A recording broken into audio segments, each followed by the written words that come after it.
ሰላም ጤና ይስጥልኝ አድማጭ ተመልካቾቻችን የጽናት ሚዲያ ቤተሰቦች እንደምን ቆያችሁ እንደምን አረፈዳችሁ እኔ ሰላም ነኝ ፕሮግራማችን ጀምረናል የጽናት አድማጭ ተመልካቾቻችን እንግዲህ ሁሉ ጊዜ እንደምናነሳው ፕሮግራማችን እየተከታተላችሁ ሐሳብ አስተያየት እየሰጣችሁ ሰብስክራይብ ያደረጋችሁ እንድትቀላቀሉ እንጠይቃለን ይሄንን ካልን ዛሬ በዋናነት አንድ መረጃ ብቻ ያለን ከዚህ መረጃ ጋር ብቻ በተያያዘ አንዳንድ ሐሳቦች አንስተን እንለያያለን የመረጃችን በዋናነት አንድነታችን ሸዋ ወሎ ጎጃም የተከፈተብንን ጥቃት ጎንደር ላይ ባገኘነው ድል ማህተም ታተመዋል ይላል እደግመዋለሁ አንድነታችን ሸዋ ወሎ ጎጃም የተከፈተብንን ጥቃት ጎንደር ላይ ባገኘነው ድል ማህተም ታተመዋል የአፋብን መግለጫ ነው አፋብን በዚህ መግለጫው ላይ ሰፊ ሀተታ ጽፏል ሁሉንም ማቅረብ አንችልም በተወሰነ መልኩ ዳሰስ ያደረግነው አንዳንድ ቦታ ላይ ጠቃሚ የምንላቸውና ምናልባትም የሐሳብ እና የመንፈስ መናበብ እንዳለ ፖለቲካውን በደንብ እየተከታተሉ ህዝቡን የማንቃት ስራ በተለይ ደግሞ እንደዚህ አይነት ወቅታዊ ጉዳዮችን በመግለጫ እያጠናከሩ የፖለቲካ ክትትላቸውን ማሳየት በጣም ተገቢ ነው ብዬ ነው የማስበው እና አፋብን ያወጣው መግለጫ ወቅታዊም ነው ጥሩ ዳሰም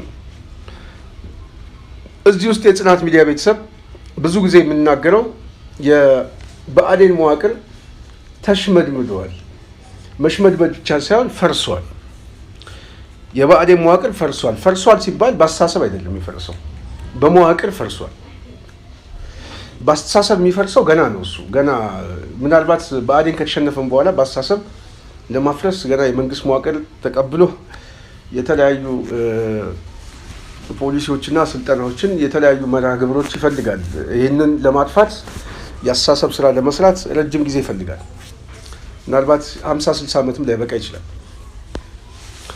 ይሁንና በመዋቅር ግን እየፈረሰ ነው ስለዚህ መዋቅሩ ደግሞ በዋናነት ስትራክቸሩ ይሄ ብአዴናዊ የሆነ የጎሳ ስሜት ያለው በጣም የፖለቲካ ብሔርተኝነት ተፈጥሯል ይሄ ብአዴናዊ የሚባል ጎሳ እና ይሄ ጎሳ በአስተሳሰብ የተቆራኘ ታሪክ ያለው ነው የብአዴን ተቀናሽም ይሁን የብአዴን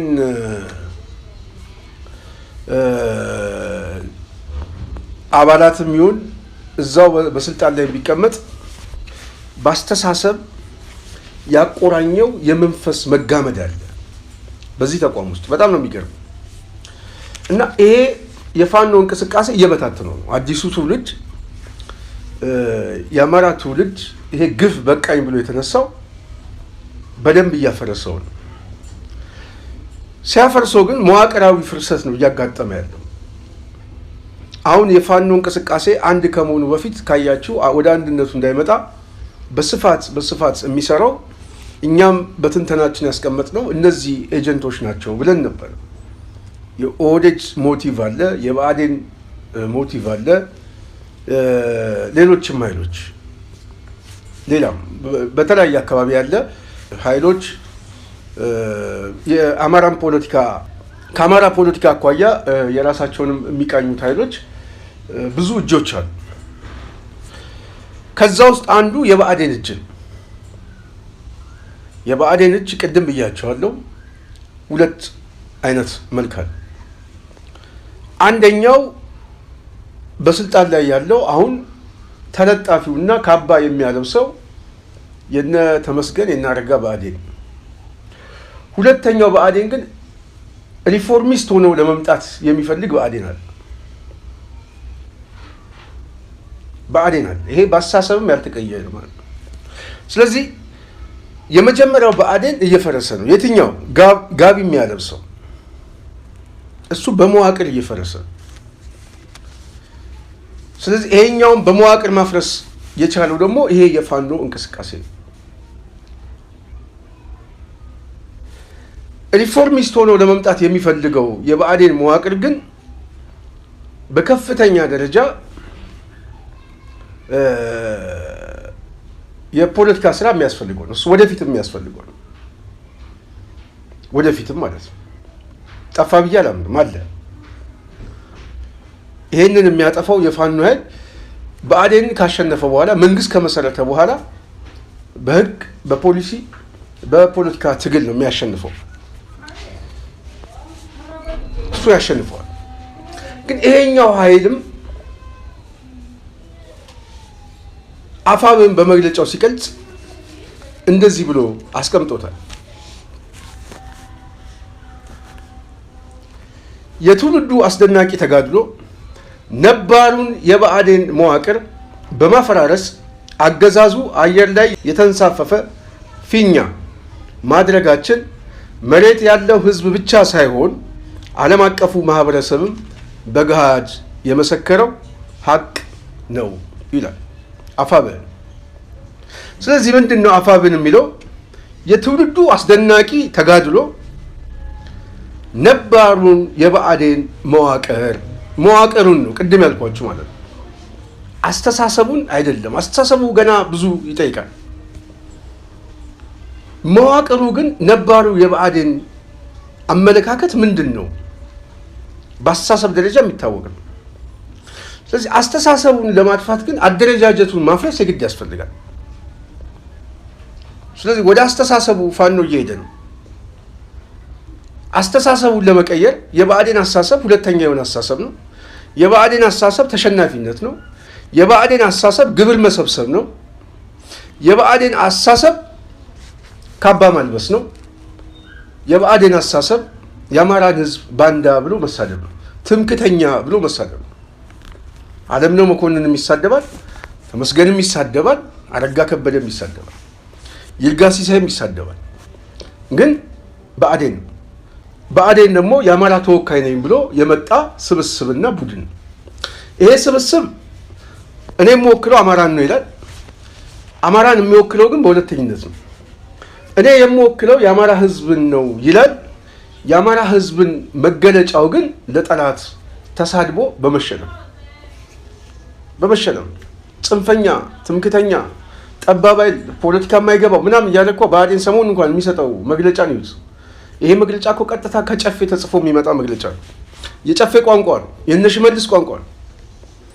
የጠላት ቋንቋ የሚሉት እነሱ ናቸው። ይሄንን ቋንቋ የሚጠቀሙት እና ይሄንን በማድረግ ጠላቶችን ማስደሰት የሚፈልግ ቅጥረኛ ተሸካሚ ማለት ነው። ብአዴን ማለት ቅጥረኛ የአማራ ህዝብ መሰረታዊ የሆኑ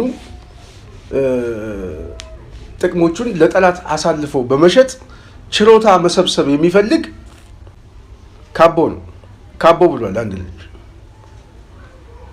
እሱ ራሱ እስረኛ የሆነ ካቦ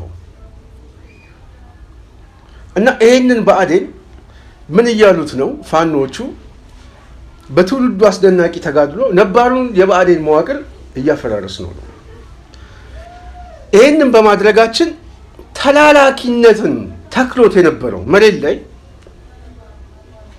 የተተከለ ተላላኪነት፣ ቅድም ያልኳችሁ ተሳዳቢው፣ ዘላፊው፣ ተላላኪው፣ አንገደፊው ሁል ጊዜ ሁለተኛ ነኝ የሚለው ትሪ ባጠበው ልክ ጠላቶችን በማስደሰት ሽልማት የሚያገኝ የብአዴን ሎሌ አገዛዙ በመዋቅር ደረጃ እየፈረሰበት ሲመጣ ምን ይሆናል? የሚላላክ ሎሌ ያጣል። ስለዚህ አገዛዙ የሚላላክለት ሎሌ ሲያጣ ይንሳፈፋል ማለት ነው። ተንሳፋፊ ነው የሚሆነው። መዋቅሩ ፈርሷል። በአስተሳሰብ የሚላላክ ተላላኪ እንኳን ሙሉ ለሙሉ ባይጠፋ ይህንን ተላላኪነትና ሁለተኝነት ግን መሬት ተክሎ ሊንቀሳቀስ የሚችል ስትራክቸር ከሌለ ተንሳፋፊ ነው የሚሆነው። የሚያስፈጽምበት ነገር የለውም። ስለዚህ ምን ይላል አገዛዙ? ይህንን በማፍረሳችን ይህንን ነባሩን የብአዴን መዋቅር በማንኮታኮታችን አገዛዙ አየር ላይ የተንሳፈፈ ፊኛ ማድረጋችን መሬት ያለው ህዝብ ብቻ ሳይሆን የሚመለከተው ህዝብ ብቻ ሳይሆን መንሳፈፉ፣ ተቋሙ መፍረሱ ብአዴን መንኮታኮቱ በዚህም ደግሞ አገዛዙ ከፍተኛ ኪሳራ እንደገጠመው ምክንያቱም ሞግዚቱ ነው የፈረሰው የሞግዚት የምስለኔው አስተዳደር ተበተነ ሲበተን የተንሳፈፈ አየር ላይ ምናልባትም ሰማይ ላይ የተበተነ ዱቄት ማለት አሁን አብይን ከዚህ በፊት ህዋትን እንደዚህ ያለው አሁን ግን በትክክል የሚገልጸው የተበተነ ዱቄት የሚባለው አብይ አህመድና ኦህዴድ ነው እዛ ያለው ስብስብ ማለት ነው ለምን የብአዴን መዋቅር እየተበተነ ሰማይ ላይ የተበተነ ዱቄት ሆኗል ፊኛ ሆኗል ስለዚህ ሰማይ ላይ የሚሄድ ፊኛ ወደ መሬት ዝቅ ብሎ እስኪመጣ ድረስ አትይዞ ታየዋለህ ወዴት አቅጣጫም እንደሚሄድ ምን ንፋስ ተከትሎ ሊሄድ ይችላል ስለዚህ የብአዴን መንሳፈፍ በዛ ደረጃ መሆኑ አገዛዙ የምስለኔው አስተዳደር ሰማይ ላይ የተበተነ ዱቄት ሆኖበት ከሱ ጋር አብሮ እየተቆለጨለጨ ነው ለዚህ ደግሞ ማረጋገጫችን መሬት ላይ ያለው ህዝቡ ምስክር ነው እያሉ እኔ አይደለም ያልኩት የጻፈው ሰው ነው እንደዛ የሚለው በጣም ቤስት የሆነ አገላለጽ ነው አፋብን ያስቀመጠው መግለጫ ነው ስለዚህ መሬት ላይ ያለው ህዝብ ደግሞ ይሄንን አይቶ ታዝቦ እነዚህ ልጆች ብአዴን እንደዚህ ጉድ አድርገውታል እንዴ እንደዚህ መዋቅሩን በትነውታል እንዴ ብሎ ከመታዘብ በላይ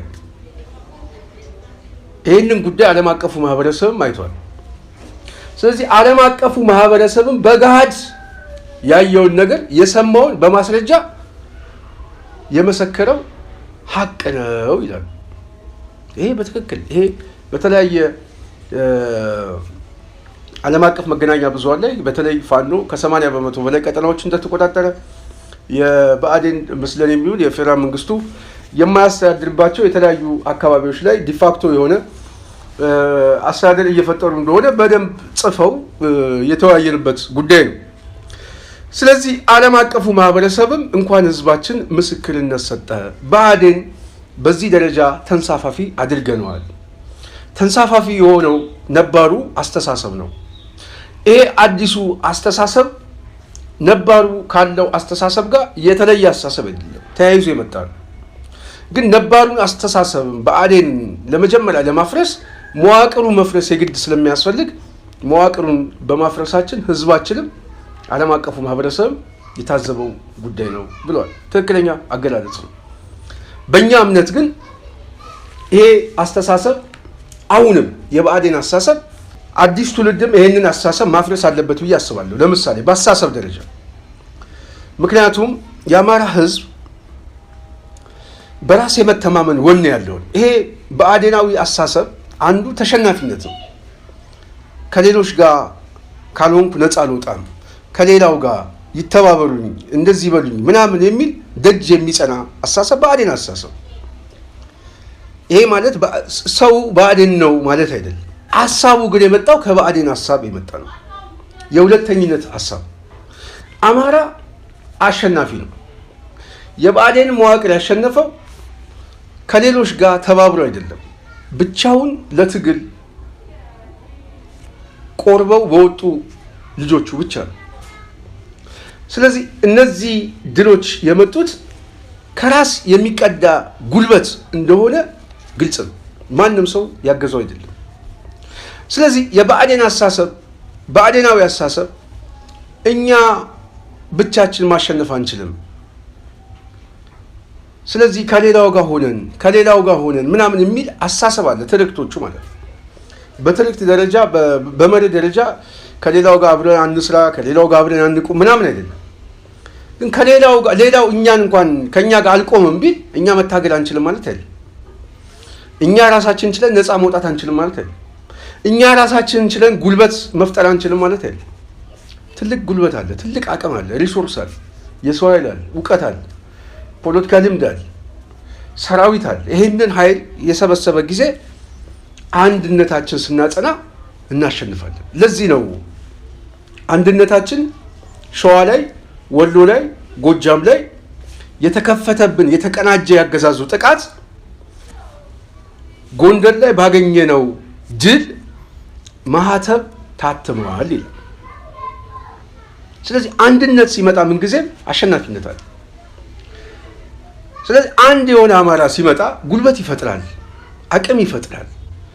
የወታደር አቅም፣ የሎጂስቲክ፣ የእውቀት፣ የፖለቲካ፣ የሚዲያ፣ የፕሮፓጋንዳ፣ የመረጃ ወዘተ ይህንን የሚሰበስብ አንድነት በመፈጠሩ ምናልባትም አገዛዙ ባለፉት 2 ዓመታት ውስጥ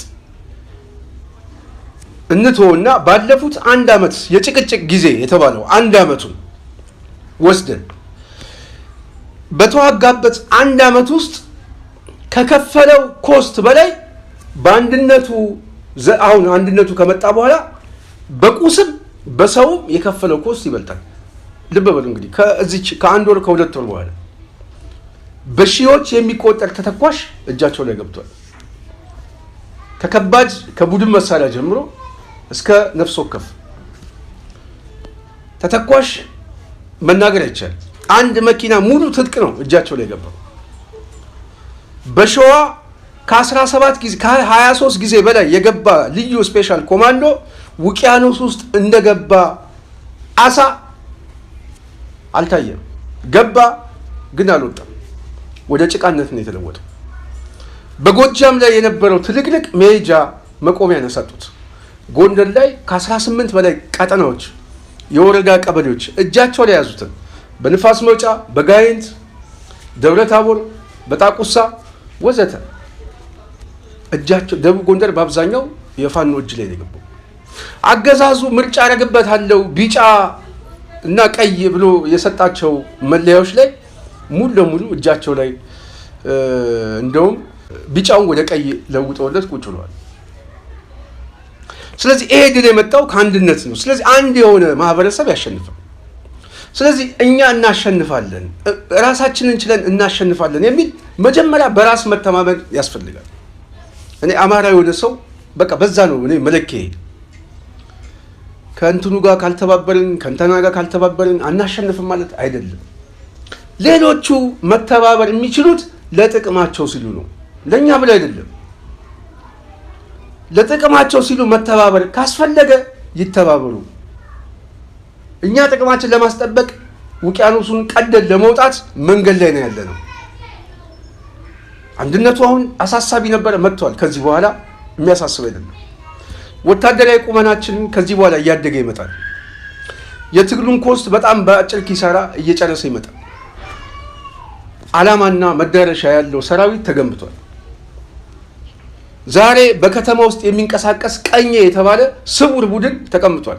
ባህር ዳር ላይ፣ አዲስ አበባ ላይ በጣም በአጭር ጊዜ ውስጥ ኦፕሬሽን ፈጽሞ ስኬታማ የሆነ ተግባራትን ሊፈጽም ይችላል። ይሄ ከአማራ ጉልበት ከመደራጀት የመጣ አቅም። ስለዚህ አማራው መሰባሰብ፣ አሊያንስ መፍጠር፣ ከሌላው ጋር መተባበር ምናምን የሚለ በመሪ ደረጃ ያስኬዳል። ተለማማጭ ግን አይደለም። ደጅ የሚጸና አይደለም። በር የሚያንኳኳ አይደለም። እባካቸው አንድ እንሆን እያለ በር የሚያንኳኳ አማራ ተሸናፊው የብአዴን አማራ ነው። ሁለተኛው አማራ መሄድ ነው ያለበት፣ ዝም ብሎ መሰንጠቅ ነው ያለበት። እተባበራለሁ የሚል ኃይል ሲመጣ ለትብብር የሚያስፈልግ ማንዋል አለ፣ ቀይ መስመር 1 2 3 4 5 ይሄን ታሟላላ ታሟላም። ይሄ ነው መስፈርቱ። በዚህ መስፈርት ላይ እየተስማማ እየተባበርክ ትሄዳለህ። ጉዞ ወዴት ነው? ይሄንን ስርዓት ወደ ማፍረስ። ውጤቱ ምንድን ነው? ነገ ጠዋት በጋራ እጣ ፈንታችን ላይ አብረን እንወስናለን። ይሄ ነው፣ አለቀ። ስለዚህ ነገ ለመወሰን ዛሬ ከየትኛውም ኃይል ጋር እተባበራለሁ እያልን በቅድመ ሁኔታ ካስቀመጥን ትብብሩ ለኛ ሳይሆን ለነሱም ስለሚጠቅም ነው። እኛንም ይጠቅመናል፣ ሌላውንም ይጠቅመናል። ሌላው እንዲጠቀም ለምንጠይቀው ጥያቄ ግን ተለማማጭ ጥያቄ ውስጥ አንገባም። የራስን አጀንዳ ትይዛለህ። በራስ አጀንዳ መንገዱን ውቅያኖሱን ቀደ ትሄዳለህ።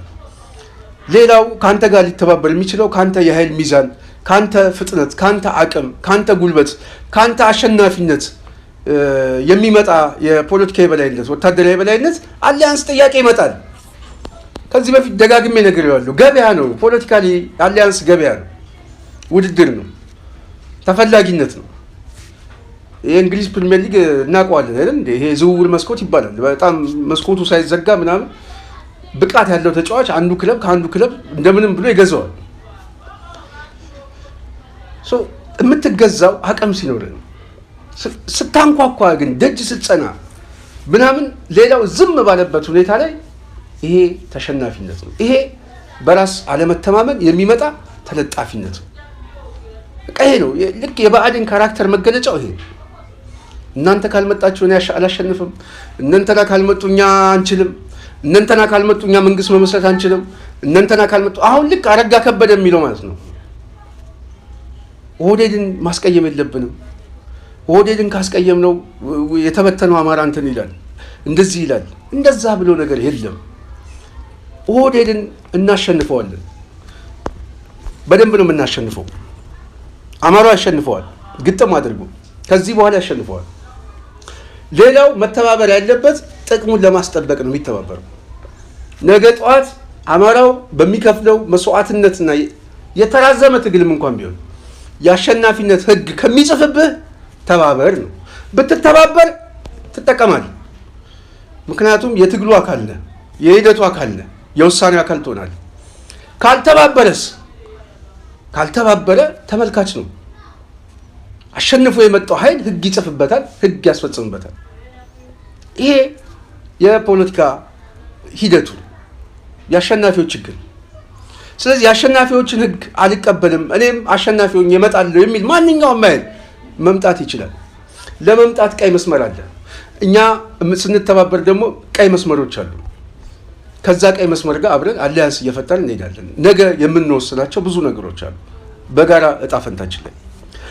ስለዚህ ይሄንን ማሰብ የግድ ያስፈልጋል ብዬ አስባለሁ። የጽናት ሚዲያ ቤተሰብ ሌላው እዚሁ ጋር በሁለተኛ ደረጃ አፋብን ያስቀመጠውን በተወሰነ መልኩ ትንሽ ልጥቀስላችሁ። ብሔራዊ አጀንዳችን በተለይ የአብይ አገዛዝ ከዚህ ከወደብ ትርክት ጋር ጦርነት በመክፈት ብሔራዊ አጀንዳ ትርክት በመፍጠር ፋኖ እያሸነፈው ሲመጣ ሌላ ጦርነት ይከፍታል ብዬ በጣም በስፋት ነው ምስከራከር የነበረው። ምክንያቱም አማራው አሸነፈኝ የሚል የትርክት መገለጫ ሞት ነው። ሞት ነው። በቃ በቀበቶ እናስፈቷለን ብለው የገቡ ሰዎች ቀበቷቸውን ፈቶ መሳሪያቸውን ታጥቆ አዲስ አበባ ሲመጣባቸው አይናቸው ማየት አይችሉም። ስለዚህ ይሄን ታሪካቸውን ለመደበቅ የብሔራዊ አጀንዳ ምናምን ብቻ የሆነ እንደዚህ አይነት ማደናገሪያ ውስጥ ገብተው ከቻሉ ህዝቡን ማደናገር፣ የጦርነቱን አቅጣጫ በተወሰነ መልኩ ዳይቨርት ለማድረግ ከተሸነፉም የተሸነፍነው በዚህኛው ኃይል ሳይሆን በዚህ በትልቁ ኃይል ነው ብሎ ማሳበብ። ውጤቱ ግን ተሸናፊነት። አሁን ፋኖ ይሄም ተቀበለው። በደንብ ነው የነፍስ መናበብ ያለው። ይህንን በመግለጫቸው ምን አሉ መሰላችሁ? በተራ ቁጥር ሁለተኛ ላይ እንደዚህ ብለዋል። አገዛዙ ብሔራዊ አጀንዳውን እንደ ማደናገሪያ ስልት በመጠቀም ለማታለል ያደረገው ሙከራ ሁሉ ከሽፎበታል ይላል። ለዚህ ጥሩ ማሳያ በራሱ ህዝብ ላይ ጨካኝ አረመኔ ተግባራትን የሚፈጽም አገዛዝ ለሀገር ክብርና ለብሔራዊ አጀንዳ ትኩረት ሊሰጥ አይችልም። መጀመሪያ ህዝብን እየጨፈጨፍክ ነው፣ እየገደልክ ነው፣ በድሮን እየገደልክ ነው፣ እየጨፈጨፍክ ነው። ስለዚህ የገዛ ህዝብን የምትጨፈጭፍ ጦርነት አውጀ 24 ሰዓት የጥይት ባሩድ ካላሸተትክ ቤተ መንግስት ውስጥ ያለህን የማይመስል ቡድን ስለ የትኛው ብሔራዊ አጀንዳ ነው የምታስበው? ህዝቡን እኮ እየገደለው ነው። ህዝቡን እየጨፈጨፈው ግን ወደብ ያስፈልገናል ይላል። ወደቡ ከመጣ እኮ የሚጠቅመው ለህዝብ ነው። ህዝብ ከሌለ አገር የለም መቼም። ስለዚህ ብሔራዊ አጀንዳ የምትለው ለህዝብ ነው፣ ለመሬቱ አይደለም። ከመሬቱ ጋር ህዝቡ ቢገናኝም ዋናው መገለጫ ግን ብሔራዊ ደህንነት እጠብቃለሁ ስትል፣ ብሔራዊ ጥቅሟን እጠብቃለሁ ስትል የህዝቡን ጥቅም የሀገሪቷን ጥቅም እጠብቃለሁ ማለት ነው በተዘዋዋሪ። ስለዚህ ህዝቡን የሚጨፈጭፍ አገዛዝ ሚሊየንስ የሆነ ህዝብ በጦርነት እየፈጀ ያለ አሁንም ለመግደል ከውጭ መሳሪያ እየገዛ ድሮን እየገዛ ተኳሽ እየገዛ ግብር እየሰበሰበ ራሱን ህዝቡን የሚጨፈጭፉ አገዛዝ አንተ ስለ የትኛው ብሔራዊ አጀንዳ ነው የምታስበው? በራስህ ህዝብ ላይ ጨካኝ ሆነ ይሄ ጭካኔን በተግባር እያሳየ ይህንን የምትፈጽም አገዛዝ ስለ የትኛው ለሀገር ክብርና ብሔራዊ አጀንዳ ተጨንቀህ ነው? እናውቃለን እኮ አንተ አስመሳይ ነህ፣ ህዝቡም ያውቃል፣ ወናፍ ነህ። ስለዚህ ይህንን ትኩረት ሊሰጥ የሚችል አጀንዳ አይደለም እና እዛው ራስ ጩሁ እያለ አፋባ ነው የሚለው አብይ አህመድ እንደ ቁራ ራስ ጩሁ አፋባን በደንብ ነው ያስገባለት እና በደንብ በቃ ተመቷል። በቃ አጀንዳ ያንተ አጀንዳ ነው እናውቃለን፣ የስልጣን ማስረዘሚያ አጀንዳ ነው። ይሄ አጀንዳ የህዝብ አጀንዳ አይደለም። ይሄ አጀንዳ የስልጣን ማስረዘሚያ። ለዚህ ነው ኦሮሚያ ላይ ሰሞኑን ካያችሁ ተቀናሽ ሰራዊቶችን ሚሌክሳንም ኩምሳ ድሪባንም አዱኛ ረጋሳንም በሙሉ ተቀናሽ ሰራዊቱ ጡረታ ያወጣ ሁሉ እንዲሰባሰብ አለ። ለምን ሲባል መንግስታችን ሊፈርስ ነው። ይሄ ነው የኢትዮጵያ መንግስት ሊፈርስ ነው አይደለም፣ ስልጣን ልናጣ ነው። ስልጣን የሚያጣው ደግሞ ኦሮሞማ ነው የሚለው። ስለዚህ ባካችሁ ምናምን ለምን አማራ ክልል ላይ ሁሉም ተቀናሾች ምናምን አይባል፣ ለምን ይግቡ ምናምን ሌላው ክልል ሲዳማው ላይ ምናምን ተቀናሽ ሰራዊት ለምን ይምጣ ይባል። በሌላው ክልሎች አሉ ብዙ ክልል ማዕከላዊ ኢትዮጵያ ምናምን እያሉ የከፋፈሉት አሉ። ኦሮሚያ ብቻ ለምን አስጨነቀው? ተቀናሽ ሰራዊቱ ካልመጣልኝ ጡረተኛው ካልተሰባሰበልኝ ምናምን ሞቼ ይገኛለሁ ብሎ ኦሮሚያ ብቻ ይጨነቀበት ምክንያቱ ምንድነው ብለን መጋረጃውን ስከፍተው የኦሮሞማ መንግስት ስለሆነ የኦሮሞማ መንግስት በአንድ በኩል በፋኖ ያለሽ በሌላ በኩል ህወሓት እየመጣብኝ ነው። አሁን ደግሞ ሻቢያ ተደራጀብኝ፣ የአፋር ነፃ አውጪዎች እየተሰባሰቡ ነው፣ የጋምቤላ አለ፣ የቤኒሻንጉል አማጺዎች አሉ፣ ወለጋ ላይ ያለ የሸኔ እንቅስቃሴ አለ፣ እየተከበብኩ ነው፣ ልፈርስ ነው፣ ልበተን ነው። ስለዚህ ኦሮሞማ ሊበተን ስለሆነ እባክህ አድነኝ እያለ ነው። ሙትና አድነኝ፣ እኛ ስልጣን እንያዝ። ይህንን መወሰን የሚችለው ህዝቡ ነው። እኛ እንላለን፣ ህዝቡ ይታዘባል። በነገራችን ላይ ኢትዮጵያ ውስጥ በጣም ጥሩ ነገር መሰላቸው፣ ፖለቲከኛው የሚናገረው ሳይሆን ህዝቡ በደንብ ታዝቦ የሚጽፈዋል። አሁን እየታዘባቸው ነው። አሁን እኛ የምንናገረው ከዚህ በፊት ሰው ዘረኛ ምናምን ውሸታም ነው ምናምን የምንባለው፣ አሁን ግን ህዝቡ ጻፈው። ለካን የምትናገሩት ትክክል ነው፣ ለካን የኦሮሞ መንግስት የኦሮሞማ መንግስት ምናምን የምትሉት ትክክል ነው፣ ይኸው እኮ እያስጨነቃቸው ነው። ስለዚህ የተለየ ተጠቃሚዎች ናቸው ማለት ነው፣ የተለየ የያዙት ነገር አለ ማለት ነው እያለ ህዝቡ ከራሱ ጋር በአይምሮ እየመዘገበው እየመጣ ነው። እኔ መዝግበው ነው የምለው፣ ህዝቡ በደንብ መዝግበው። ለዚህ ነው ሽመልስ አብዲሳ፣ አዳነች አቤቤ፣ አብይ አህመድ፣ አዲሱ ቂጤሳ ምናምን የሚያስጨንቃቸው ነፍቃዱ ተሰማ። ለዚህ በ7 ዓመታችን የለመድነው ብዙ ነገር አለ፣ ብዙ ያን ሁሉ ልናጣ ነው።